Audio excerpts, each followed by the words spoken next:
Ladies and gentlemen, the captain has turned on the fasten seatbelt sign. If you haven't already done so, please make sure the volume of this podcast is set perfectly to your listening enjoyment. Please take your seat, whether that's on the treadmill, car, sofa, or bed, and buckle in for the last trip. My name is Jamie Beebe, and I'll be your tour guide, recreating someone's last days in paradise. On behalf of myself and everyone behind the scenes, please enjoy the Last Trip podcast. And because nobody likes a long flight to get to where they want to be, let's prepare for takeoff.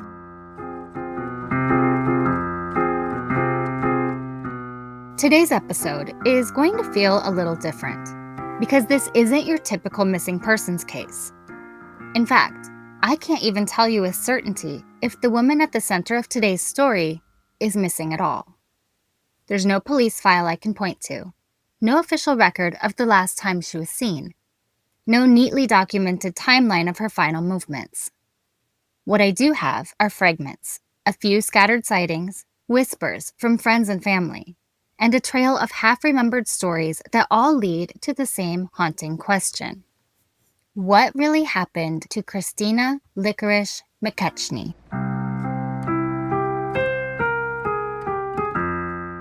Known to those who loved her as Licky, Christina was a Scottish singer, songwriter, and striking figure in the psychedelic folk scene of the late 1960s.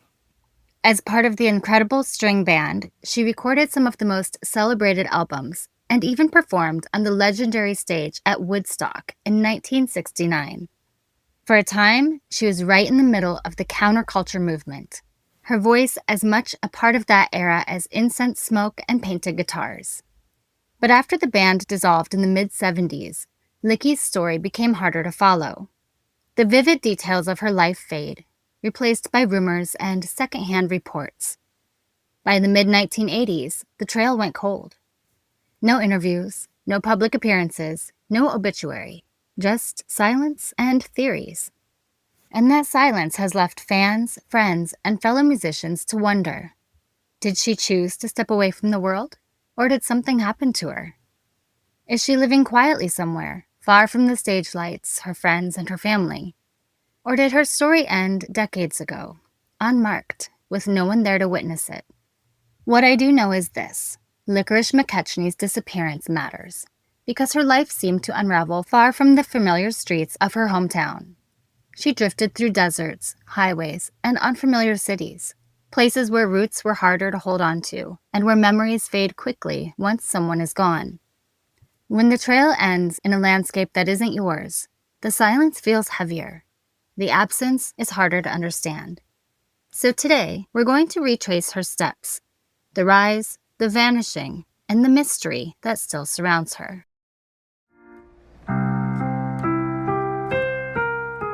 The world Licorice McKechnie stepped into during the late 1960s was a world in transition. The music scene was exploding, raw, electric, untamed. Rock wasn't just sound anymore. It was culture, rebellion, identity. The air was thick with incense and revolution, and everywhere you looked, someone was picking up a guitar, scribbling lyrics into a notebook, or heading off to join a caravan of musicians chasing the next big stage. It was the era of Woodstock, August 1969. 500,000 people flooding into a muddy New York farm, seeking peace, love, and a soundtrack for the new world they believed they were building. Performers like Jimi Hendrix, Janis Joplin, and Jefferson Airplane embodied the energy of the counterculture. Psychedelia wasn't just a genre, it was a lifestyle. The music seemed to shimmer, drenched in mysticism and protest, echoing the anti-war marches, the civil rights movement, the push for women's liberation. For women in the industry, though, the scene was never as free as it looked from the outside. Women were muses, backup singers, eye candy on the album covers. To take the microphone or a place in the band meant pushing against layers of expectation and skepticism. Musicians like Grace Slick, Joan Baez, and Joni Mitchell carved out space with fierce individuality. But they were still exceptions in a world where men held most of the creative control. For someone like Licorice, ethereal, magnetic, mysterious, it was both an opportunity and a burden. You could be adored for your presence, your look, your voice, but also dismissed, overlooked, or written off as fragile. And touring was a different beast entirely. Forget the sleek buses and catered green rooms of today. The road in the 60s and 70s was long, grueling, and chaotic.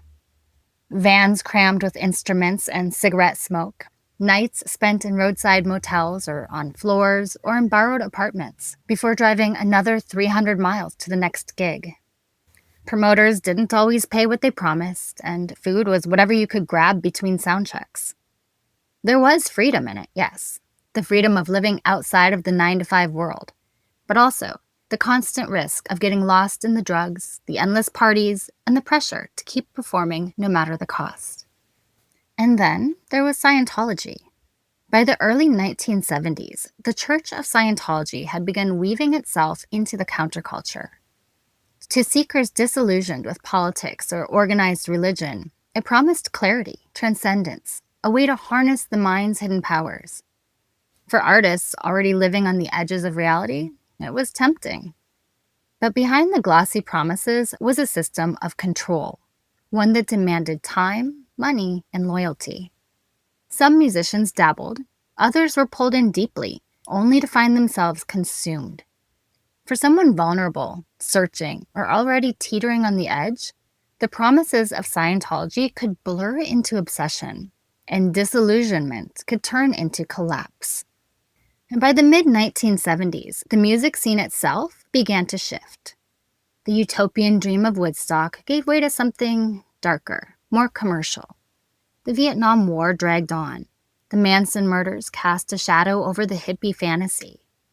Record labels tightened their grip, demanding marketable hits instead of free-flowing jams. The punk movement emerged, sneering at the psychedelic grandeur of the 60s. Disco was rising, slick and escapist, while many of the icons of the previous decade, Joplin, Hendrix, Morrison, were already dead. For those who had built their identities in the swirling chaos of the late 60s, the change could feel like the floor giving way. Fame, once intoxicating, turned fragile. Bands broke up, money dried out. The counterculture dream had burned bright and fast, and now the world was moving on. This is the world Licorice McKechnie inhabited. A woman in a shifting, male-dominated scene. Caught between the ideals of peace and freedom, the harsh reality of touring life, the seductive promises of fringe religions, and the brutal collapse of a musical dream that once seemed limitless. It was a time when a voice could carry across a festival crowd of thousands, yet a person could still vanish completely into the cracks of America, leaving behind only rumors, records, and an air of mystery. Within that whirlwind of sound, smoke, and shifting ideals, there were individuals who seemed to embody the spirit of the time itself. People who carried the look, the energy, and the mystery of an age defined by freedom and excess. Licorice McKechnie was one of them. She wasn't just another face in the crowd or a fleeting presence on stage. To those who saw her, she was unforgettable, radiant, otherworldly, with a voice and presence that seemed to capture everything the 60s promised. Yet, as much as she belonged to that world, Licorice also stood apart from it. So who was she really? And how did a young woman from Scotland become entangled in the heart of America's most tumultuous musical revolution? And where is she now? Let's dive in.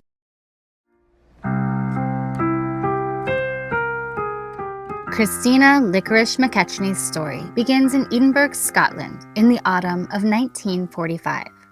Now, the exact date depends on who you ask.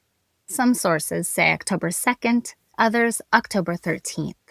But either way, she entered the world at a time when post-war Scotland was reshaping itself. And by the 1960s, she was already pulling away from the traditional life laid out in front of her. There's little known about her childhood. It's as if her story only begins once she steps into the glow of Edinburgh's folk scene, a community that was, in those days, more than just music. It was a way of life. Coffee shops and folk clubs were alive with poetry readings, wandering guitarists, and restless young artists searching for something beyond the ordinary. And Licky was right there in the middle of it. She left home as a teenager with the dream of marrying Bert Jansch, the Scottish folk musician who would later found the band Pentacle. The newspapers even announced their engagement, but the marriage never happened. In 1963, Bert left for Morocco, leaving Licky behind, and with that, the path of her life shifted. She kept writing and reading her poetry at folk clubs in Edinburgh, where she crossed paths with Robin Williamson, a singer, storyteller, and multi-instrumentalist who would become not only her partner, but also her entry point into one of the era's most beloved and unusual bands. According to Robin, she fell into his arms, and soon she was swept into his world. Together, they traveled to Morocco, a place that in the 1960s became almost mythical for Western musicians chasing inspiration and mysticism. Not long after, Licky found herself involved in the recordings of Robin's band, the Incredible String Band.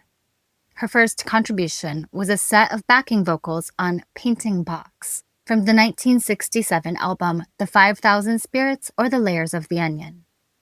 By 1968, she was no longer a guest.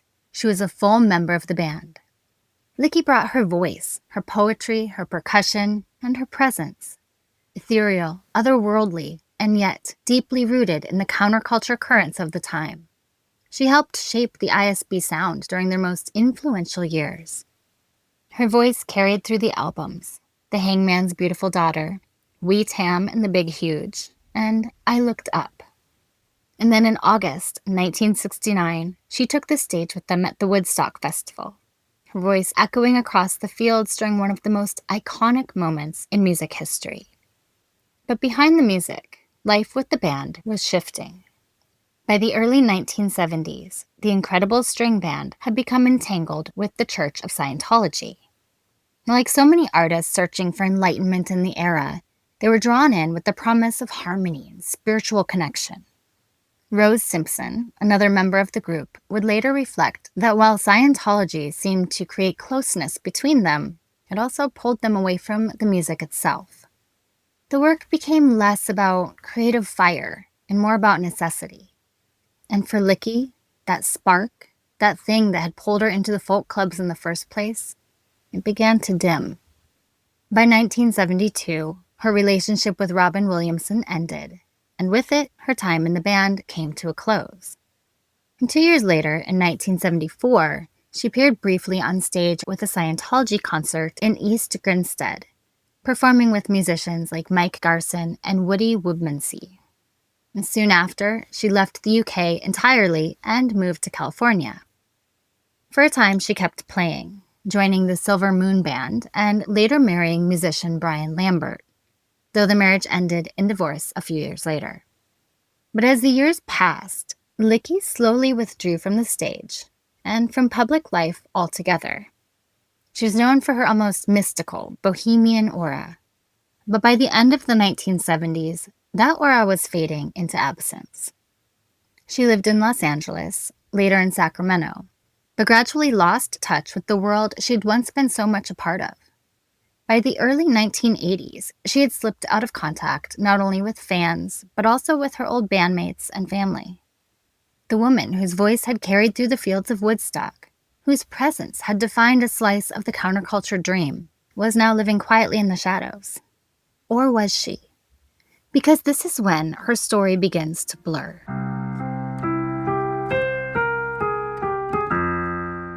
So by the late 1970s, Licorice McKechnie had already begun to slip away from the spotlight.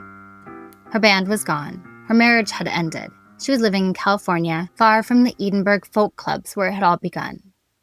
Friends remembered health struggles, whispers of surgery, an injury or illness that may have changed her life forever. But after that, the details fragment. One person swears she was last seen hitchhiking across the Arizona desert. Another says she surfaced in Sacramento in 1990, recovering from surgery. And another said she was homeless, possibly mentally ill. But it's in that silence that the theories begin to multiply. Did Licorice walk away by choice, tired of the stage, tired of the movement that defined her youth? Did her health fail her somewhere far from home? Or did something darker happen out there in the desert, where the road stretches wide and it's all too easy for someone to disappear? The possibilities seem endless. So, let's step into the ones with the most traction. Some believe Licorice quietly returned to Scotland, fading back into the grey stone streets of Edinburgh, a city that had once shaped her but no longer recognized her. In that version of events, she didn't vanish so much as she dissolved, living quietly, far from the stage lights and counterculture mythology. Perhaps never even realizing that people were still asking about her, still searching for her name in their liner notes and old photos. Others suggest a darker ending, that she may have passed away somewhere along the road, her identity lost to time and bureaucracy. Without her stage name attached, any record of her death would be almost impossible to find. Maybe she was living under an alias. Maybe she chose to disappear into another life entirely. The only thing we know for certain is that since the late 1980s, not a single verified trace of Licorice McKechnie has surfaced. No photographs, no public appearances, no legal record tying her to the world she left behind. Among musicians of the 1960s, she's now one of the most enduring mysteries. A woman who stepped off stage and seemed to vanish into thin air. She's never been declared dead. No official missing persons report has ever been filed. There's no paper trail, no definitive last chapter to her story. Only fragments, rumors, and speculation. With that absence, that hollow space where the facts should be, is what makes her case so haunting. Because in Licorice McKechnie's story, there are no certainties, only questions. So, what could have happened to her?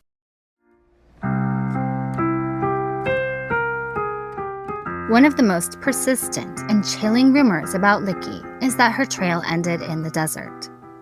According to some reports, she was last seen in 1986 hitchhiking across the vast stretches of the Arizona desert. Writer Mark Ellen would later put it in Mojo magazine around the year 2000. Licorice McKechnie, last seen in 1987, thumbing a ride under the blistering sun, the highway stretching endlessly in both directions. In an earlier mention, a 1989 issue of Q magazine quoted a former string band associate who recalled her behaving strangely before setting out on a journey to the desert. And that's an image that sticks in the imagination. The ethereal singer once draped in flowing fabrics on the stage at Woodstock, now standing at the edge of a lonely desert road, the heat shimmering off the asphalt, the wind lifting her hair as trucks roared past. And the Arizona desert is not a forgiving place. In the summer, temperatures can soar past 110 degrees. A single wrong turn, one car ride in the wrong direction, one moment of disorientation, meeting the wrong person, and you could vanish forever into that landscape of sand, rock, and silence. Those who knew her, people who had spent time with her, who understood her habits, insist that it doesn't add up. They say Licky would never have hitched a ride across a desert alone. Not unless something had changed. Not unless she was no longer herself. Some believe that if she really was out there, it might have been the result of drugs or the disorienting effects of a mental breakdown.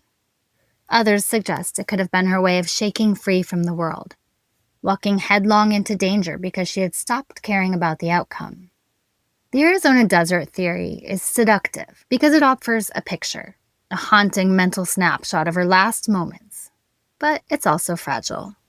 There are no photographs, no police reports, no official records tying Licky to that place and time. Just memories and rumors passed through the years, secondhand and uncertain. Still, it remains one of the most repeated explanations for her disappearance. That she walked into the desert, into the heat and the horizon, and never came back. But the desert isn't the only story.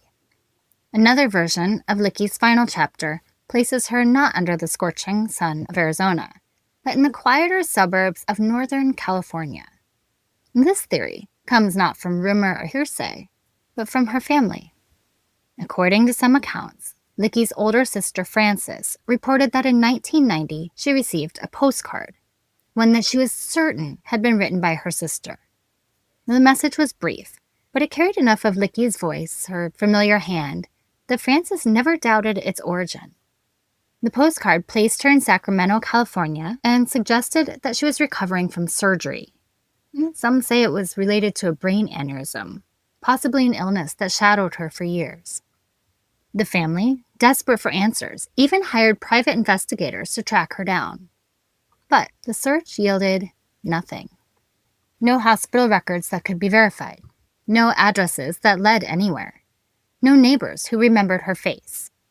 Just a faint, quickly fading trace, like a footprint left too close to the tide. It's a different kind of haunting image than the Arizona desert. Licky, fragile but alive, recovering in a hospital bed, penning a quick note to let her sister know she hadn't disappeared entirely. And yet, if that postcard was truly her last communication, it also marks the beginning of the most puzzling silence of all. Because after 1990, after that final postcard, there's nothing. No more letters, no photos, no paper trail. If she had been alive and convalescing in Sacramento, she left no official records behind. No lasting imprint on the city she briefly called home. Even the investigators, armed with tools and resources beyond what the family had, were unable to turn up a single concrete fact. Some hold on to this version of events as a glimmer of hope, proof that she was still alive and well into the 1990s. Others see it as an even deeper mystery, that a woman could surface so briefly in a city of 500,000 people and then vanish again without a trace, leaving only a single postcard as her echo. Now, possibly the strangest and most dramatic theory doesn't come from journalists or anonymous acquaintances. It comes from someone who knew her intimately, her ex-husband, Brian Lambert. Brian's story is almost cinematic, beginning not with tragedy, but with destiny. He first laid eyes on Licorice at Woodstock, 1969. Just one face in a sea of 500,000, and yet hers burned into his mind. Later, flipping through record sleeves, he saw her again, this time staring back at him from an incredible string band album cover. Her beauty struck him, magnetic and dreamlike. He remembered saying out loud, "One day, I'd love to marry her." And a few years later, improbably, that wish came true. By chance, a friend in California handed him her phone number. Brian dialed. They met, and within just 2 days, they decided to marry. For 3.5 years, they lived together as husband and wife, bound by a whirlwind love and Licky's unpredictable spirit. But beneath her sweetness, Brian says there was turbulence. Shadows of a difficult past. He suspected she might have been abused by her father, though she never confirmed it.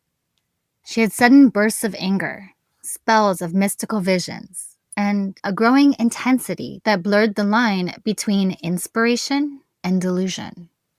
It was Licky who pulled him into Scientology, which at the time promised enlightenment, purpose, and healing. Soon, she was spending 40 hours a week immersed in the tech, pouring her money, time, and fragile faith into the organization. When the band dissolved and finances dried up, she had nowhere else to turn. But Brian said Scientology turned its back on her once her funds were gone. He recalls one harrowing night, returning home to hear muffled sobs. He followed the sound to the bathroom and found Licky curled up under the sink, rocking in the fetal position, trembling and hysterical. She was muttering about having reached OT3, one of Scientology's most secret levels. And Brian panicked and called the church for help. Their response was chilling. They told him they couldn't do anything without money. Later, reluctantly, they agreed to give her a review, but only after Brian signed a waiver. The document said, in blunt terms, that if Licky killed herself, Scientology would bear no responsibility. Now, after this, she seemed to unravel further. She heard voices and drifted into delusions. Brian says she slipped into homelessness, sometimes living in his backyard, other times sleeping in vacant lots around Pasadena and Montrose. Oddly, she seemed to take comfort in it, preferring the raw simplicity of outdoor life. From time to time, she surfaced as a waitress, piecing together a precarious existence.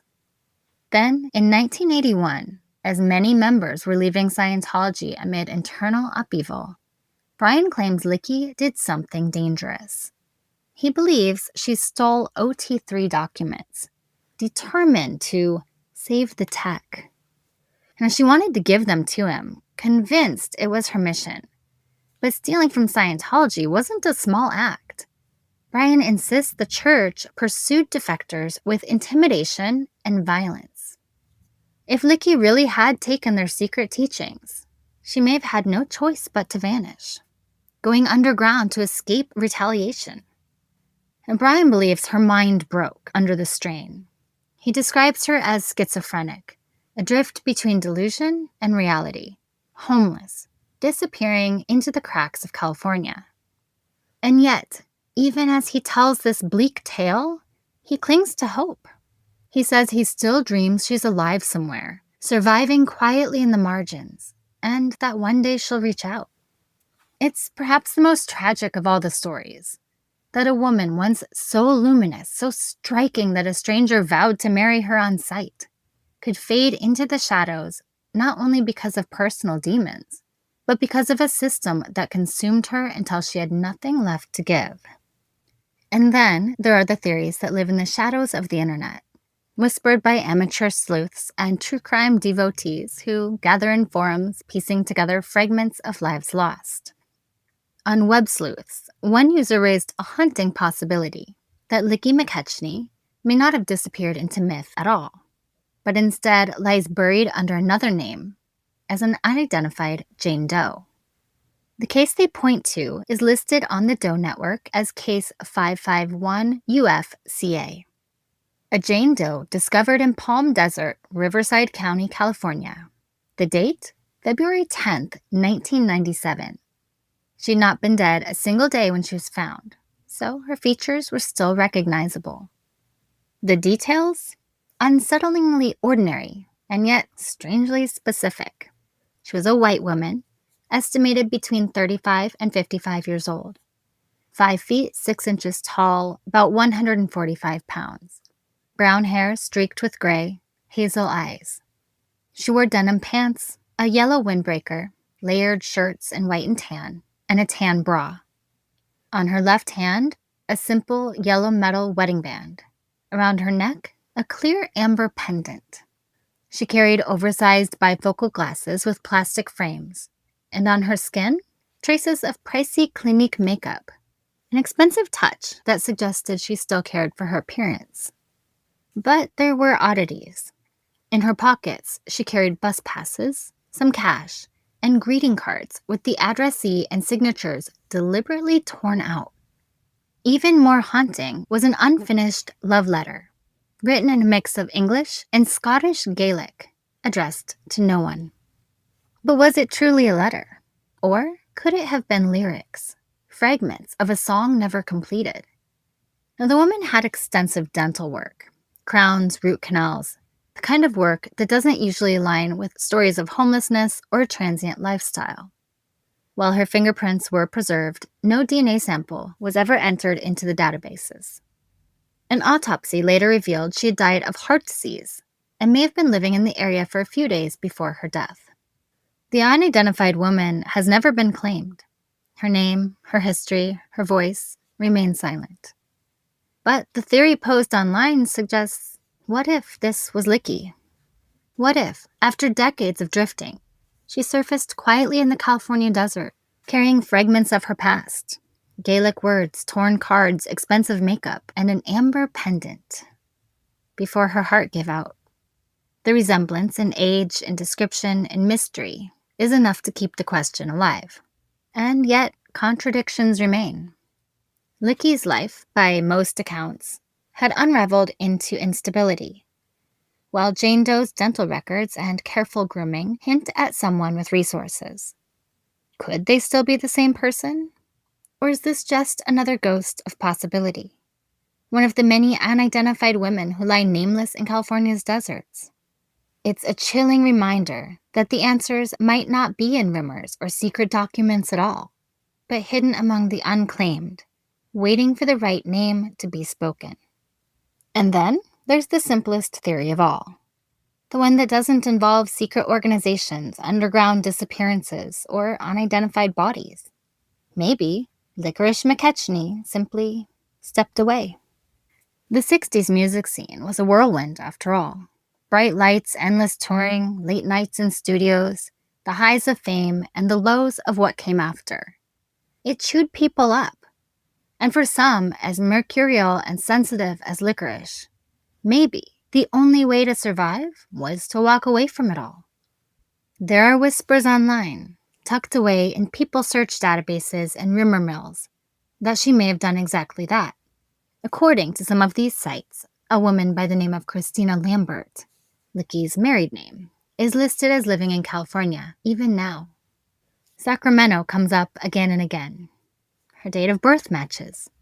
The suggestion that she may have slipped into a quieter existence under her own name, trading the chaos of the stage for the anonymity of suburbia. The image is almost disarming in its simplicity. No mystery cults, no desert wanderings, no tragic ending. Just a woman who wanted to live quietly, far from the spotlight that once defined her. And yet, there's an odd catch. Despite these digital breadcrumbs hinting at her continued life, her musical royalties, well, they remain unclaimed. Decades of earnings from her time with the incredible string band remain untouched. If she's truly alive in Sacramento, why wouldn't she collect them? Is it possible she doesn't want to be found? Or could those online listings simply be recycled data, a ghost of her name floating through the digital ether? It leaves us with one of the most haunting possibilities of all. Not that she died tragically or vanished into conspiracy, but that she chose to erase herself, living quietly in the shadows, while the world still wonders what became of her. When you lay them all out side by side, the theories form a kind of fractured mirror, each shard reflecting a different version of Licky's fate. In the end, the truth about Licorice McKechnie may lie in one of these stories, or none of them. What remains is the mystery of a woman who helped define an era, only to slip through history's fingers, leaving us with questions, fragments, and silence.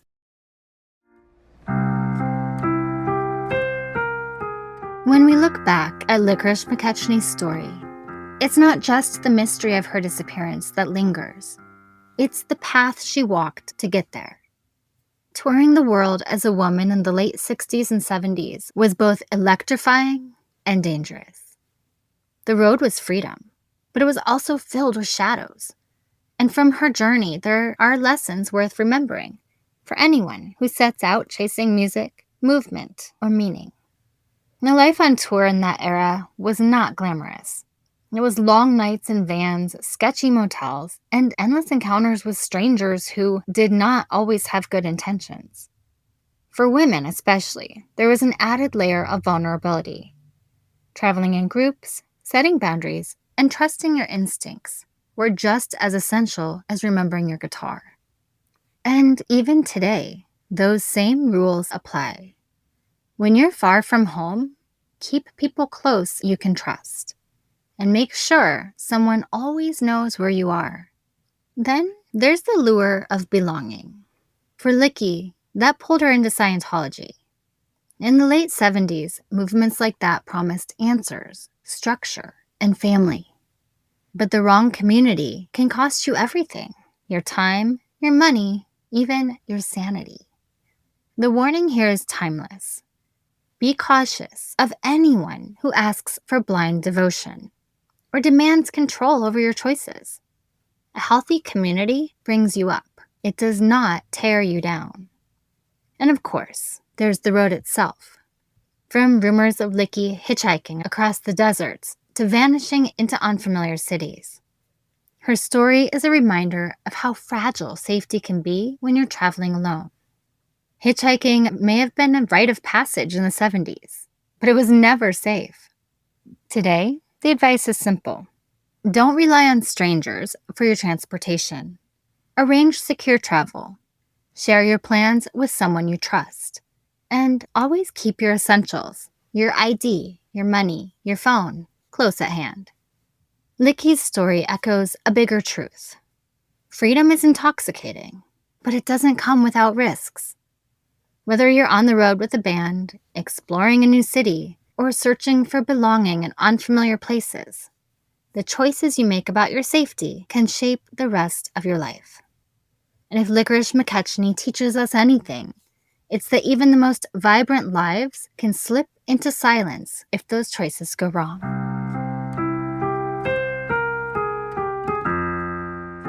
Christina Licorice McKechnie's story leaves us standing in the space between memory and myth. A woman who once stood on stage in front of thousands, her voice and presence woven into the soundtrack of an era. And then, almost without a trace, she vanished. Was she lost to the Arizona desert? Did she quietly slip away to Sacramento, nursing her wounds, rebuilding her life under a different name? Could she be one of the many unidentified women buried in case files, waiting for someone to make the connection? Or did she simply decide to walk away from the chaos of the 60s music scene, choosing a quieter existence far from the spotlight? The truth is, we don't know. And maybe that's what keeps her story alive. Because every rumor, every theory, every scrap of testimony keeps her from being forgotten. What we do know is that Licky was more than a rumor. She was a sister, a performer, a woman who left her mark on music history before stepping off the stage and into uncertainty. Stories like hers remind us just how many lives slip through the cracks, and they leave us with questions that haunt long after the music fades. How does someone vanish without a trace? Who is looking for them? And who is left to remember when the world moves on? If you knew Licky, if you saw her after 1987, or if you recognized her in the details of any unidentified case, her story may not be over. Sometimes the answers we're searching for are closer than we think. Until then, her disappearance remains a question mark. Part of the long shadow cast by the 60s, by fame, by the dangerous freedom of the open road. And as we close this chapter, we're reminded that behind every mystery is a real life, a real person who deserves to be remembered. And finally, remember to leave a review and rate this podcast 5 stars if you like the show, or hell, even if you don't. But either way, feel free to let me know what you think.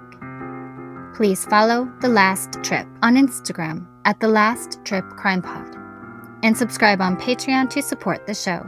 You'll get extra research, videos, photos, and updates, and even learn more about my personal travels. That's patreon.com/The Last Trip Podcast. I'm Jamie Beebe, bringing you your last trip and signing off until the next one. Thanks for listening.